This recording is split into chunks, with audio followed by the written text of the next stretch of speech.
శ్రీమాత్రే నమ. జయ గురు దత్తాత్రేయ నమ. ఈ వీడియోలో మనం కర్కాటక రాశి వారికి జూన్ నెల మాస ఫలితాలు తెలుసుకుందాం. మరి కర్కాటక రాశి వారికి ఈ నెలలో ధనయోగాలు పరిశీలిద్దాం. ఈ నెల ప్రారంభంలో లాభస్థానంలో 2 గ్రహాలు సంచారం, ముఖ్యంగా ధనాధిపతి లాభస్థితి. ఇది కేవలం మీకు సూర్యభగవానుడే ఈ సమస్త మానవాళికి ధనాన్ని ఇచ్చే గ్రహం. అంటే ఆరోగ్యం అవ్వచ్చు, ఉద్యోగం అవ్వచ్చు, ధనం ఏ రూపంలో ఇచ్చినా సూర్యభగవానుడి అనుగ్రహం ఉంటేనే జాతకుడు ఆరోగ్యంగా ధనవంతుడిగా ఉండగలడు. అటువంటి రవి మీకు లాభస్థానంలో ఉంటూ బుధగ్రహంతో కలిసి ఉండడం వలన అటు వ్యాపార వర్గం వారికి అటు విద్యార్థులకు కూడా అనుకూలించే అవకాశం ఉంటుంది. ముఖ్యంగా ప్రభుత్వ పథకాలు మీకు అనుకూలంగా రావడం జరుగుతుంది. అలాగే మీ కుటుంబ వ్యాపారం అభివృద్ధి చెందడం కానీ, మీ కుటుంబంలో ఒకరికి కొత్తగా ఉద్యోగం కానీ ఆదాయ వనరులు కానీ ఏర్పడడం వల్ల వ్యక్తిగతంగా కుటుంబంపై మీ యొక్క భారం తగ్గుతుంది. అలాగే రెగ్యులర్గా మీకు గవర్నమెంట్ సర్వీస్ అయినా ప్రైవేట్ సర్వీస్ అయినా ఉద్యోగంలో ఒక విధంగా ప్రమోషను బాధ్యత కూడా పెరుగుతుంది. ఉద్యోగంతో పాటు అదనపు ఆదాయం కూడా లభించే అవకాశం ఉంది. అంటే బుధుడు అక్కడ ఉన్నాడు కాబట్టి, అంటే లాభస్థానంలో మనకి ఎన్ని గ్రహాలు సంచరిస్తుంటే అన్ని రకాలుగా మనకు ఆదాయం లభిస్తూ ఉంటుంది. సో అందువల్ల ఏంటంటే మీకు ప్రస్తుతం అయితే ఈ రవి బుధ గ్రహాలతో అనుకూలంగా ఉంది. అయితే గురువు 12వ స్థానంలో ఉండడం వల్ల చాలా వరకు మీకు మంచి కార్యక్రమాలకి ధన వ్యయం జరుగుతూ ఉంటుంది. అంటే ముఖ్యంగా పిల్లల యొక్క చదువు కొరకు, అలాగే ఇంట్లో కావాల్సినటువంటి ఆహార పదార్థాలు, ఈ పూజకు సంబంధించిన వస్తువులు, రొటీన్గా గ్రాసరీ లాంటి వస్తువుల మీద ఒక మంచి నాణ్యమైనటువంటివి అంతా కూడా మీరు స్టాక్ పెట్టి ఎప్పటికప్పుడు ఇంట్లో ఈ వంటకు సంబంధించినటువంటి వాటికి కానీ పూజ కొరకు కానీ ఎటువంటి లోటు లేకుండా దాన్ని రెడీగా పెట్టడం జరుగుతూ ఉంటుంది. దాంతోపాటుగా వ్యక్తిగతంగా మీరు విద్యార్థి అయి ఉంటే ఏ స్థాయిలో ఉన్నా గతంలో మీరు మధ్యలో విడిచిపెట్టేసినటువంటి మీ విద్య తిరిగి దాన్ని కంప్లీట్ చేయడే ప్రయత్నం జరుగుతుంది. కొంతమంది పిహెచ్డి, డాక్టరేట్ లాంటి డిగ్రీలు కూడా సంపాదించడానికి కారణం అవుతూ ఉంటుంది.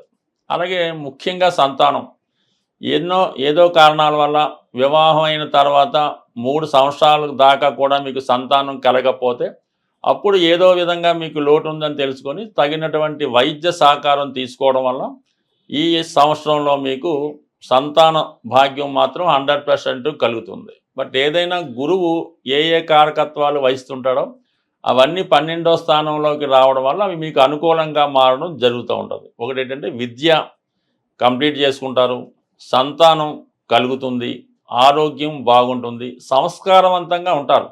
చిన్న చిన్న ఈ మైనస్లు, బలహీనతలు, బ్యాడ్ హ్యాబిట్స్ లేదా ఫ్రెండ్స్ వల్ల నష్టపోవడం ఇవన్నీ కూడా మీకు సాల్వ్ అవ్వడం వల్ల చాలా ధనం మీకు మిగలడం జరుగుతుంది. దానికి అనుగుణంగానే ప్రస్తుతం ఈ 18వ తారీఖు అంటే మే 18 నుంచి ధనస్థానంలో కుటుంబ స్థానంలో ఉన్నటువంటి కేతువు ఈ కుటుంబ విషయాల్లో కొన్ని అనుకోని అపోహలు, చికాకులు రావడం జరుగుతూ ఉంటుంది. కుటుంబ సభ్యుల మధ్య ఒక విధమైన మనస్పర్ధలు రావడం జరుగుతూ ఉంటుంది. అంటే కుటుంబ సభ్యుల యొక్క ప్రవర్తన, వారి యొక్క ఆలోచన ధోరణి గతంలో కన్నా భిన్నంగా ఉండడం వలన కొన్ని విభేదాలు, కొన్ని ఇబ్బందులు కలగడం జరుగుతూ ఉంటుంది. అంటే ఇంట్లో ఒక్కొక్కరి ప్రవర్తన, ఒక్కొక్కరి ఆలోచన ఒక్కొక్క విధంగా ఉండడం వల్ల వారి యొక్క ఆలోచనలు మీ మిగతా కుటుంబ సభ్యుల మీద రుద్దాలనే ప్రయత్నంలో ఒకరికొకరికి పొంతన లేకపోవడం వలన కొన్ని చికాకులు రావడం జరుగుతుంది. మరి ఈ కారణం వల్ల ఏంటంటే ఏదో విధంగా కుటుంబ సభ్యులు స్ప్లిట్ అవ్వడం జరుగుతుంటుంది. కొంతమంది మీ కుటుంబంలో ఉండడం ఇష్టం లేకో, వేరే కారణాల వల్ల, ఒక ఆధ్యాత్మిక కారణాల వల్ల, అనారోగ్య కారణాల వల్ల, మాట పట్టింపు వల్ల ఈ కుటుంబం నుంచి దూరంగా వెళ్ళడం జరుగుతూ ఉంటుంది. దానివల్ల మీకే హ్యాపీగా ఉండే అవకాశం ఉంది. అంటే ఏదన్నా మొత్తం క్లీనప్ అవుతుంది. మంచివాళ్ళు, చెడ్డవాళ్ళు అన్నటువంటి విభజన జరిగి మీకు అనుకూలంగా ఉండవాళ్ళే మీకు సహకరించడం జరుగుతూ ఉంటుంది. మీ యొక్క ఆధీనంలో ఉండడం జరుగుతూ ఉంటుంది. అలాగే వ్యక్తిగతంగా మీలో కూడా ఒక విధమైనటువంటి మార్పు రావడం సహజంగా జరుగుతూ ఉంటుంది. అదేంటంటే గతంలో ఏదో విధంగా ఎవరికి పడితే వాళ్ళకి, దేనికి పడితే దానికి అనవసరంగా ఖర్చులు, ఈ జాలితోనో దయతోనో ఖర్చు పెట్టడం జరుగుతూ ఉంటుంది. ఇప్పుడు పర్టికులర్గా ఏమవుతుందంటే ఒక స్థిరమైన నిర్ణయం తీసుకొని ఏదైతే అవసరమో ఎవరైతే మనకి కలిసి వస్తారో, ఎవరైతే ఉపయోగపడతారో వాటి కొరకు మాత్రమే ధనాన్ని ఖర్చు పెట్టి మిగతా వాటిని నిర్దాక్ష్యంగా దూరం చేయడం వల్ల దానివల్ల కూడా మీకు కొంత మనీ సేవింగ్ అవుతూ ఉంటుంది. అంటే ఈ పరిస్థితుల్లో మీకు ఉన్నది ఏంటంటే మీరు ఎంత ధనం సంపాదించారో అన్నదానికన్నా ఎంత ధనం మీరు దాచుకున్నారు అన్నదే మీకు ఇంపార్టెంట్గా కలిసి వచ్చే అవకాశంగా ఉంది. అయితే ఏదైనా మొత్తం మీద ఈ నెల 15వ తారీఖు నుంచి ధనాధిపతి వ్యయంలోకి రావడం వలన ఏదైనా ఆదాయం కన్నా ఖర్చులు ఈ నెలలో ఎక్కువగా ఉంటాయి. ముఖ్యంగా గవర్నమెంట్కి చెల్లించిన ట్యాక్స్లు వగైరా ఉంటాయి. ఏమాత్రం గవర్నమెంట్కి చెల్లించవలసినవి కానీ పిల్లల చదువు విషయంలో కానీ కంపల్సరీగా టైం టు టైం మీరు దాన్ని పెర్ఫెక్ట్గా పే చేయడం జరుగుతూ ఉంటుంది.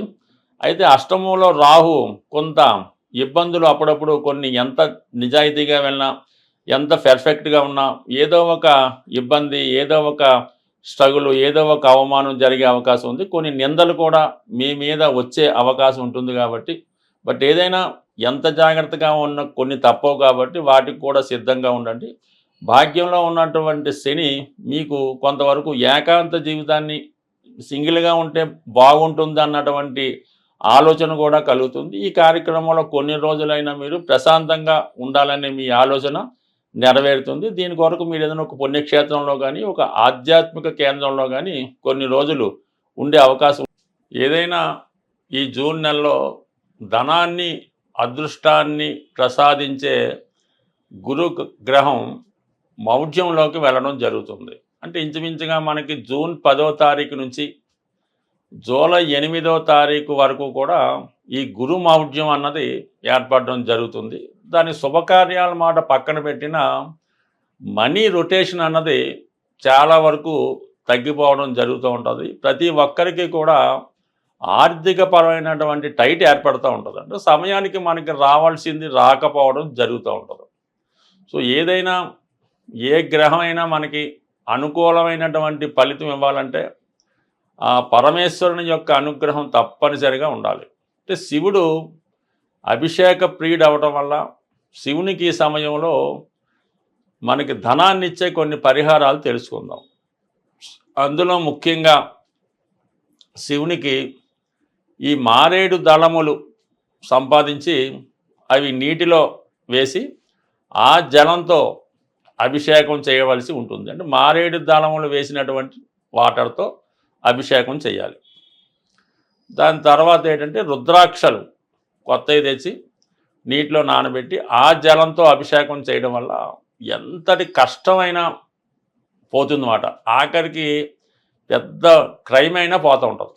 దాని తర్వాత జనరల్గా ధనం కొరకు చెరుకు రసంతో అభిషేకం, లేదా ఆవు పెరుగుతో అభిషేకం, లేదంటే అరటిపళ్ళు గుజ్జుగా తయారు చేసి వాటి యొక్క అరటిపళ్ళు యొక్క పానకంతో అభిషేకం చేయొచ్చు.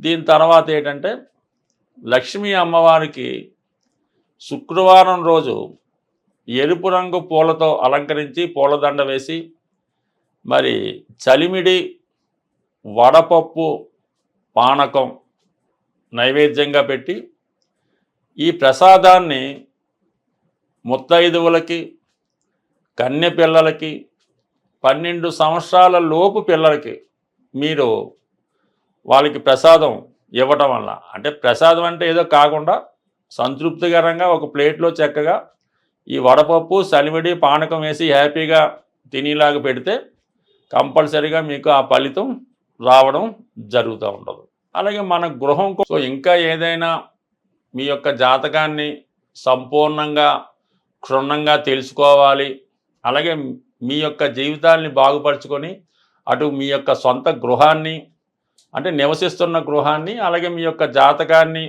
ఏమైనా లోపాలు ఉంటే సరి చేసుకొని మీరు అదృష్టవంతులుగా మారాలంటే మీకు తెలుసున్నటువంటి జ్యోతిష్కులు ఎవరైనా ఉంటే వారిని సంప్రదించి వారు చెప్పింది ఫాలో అయింది.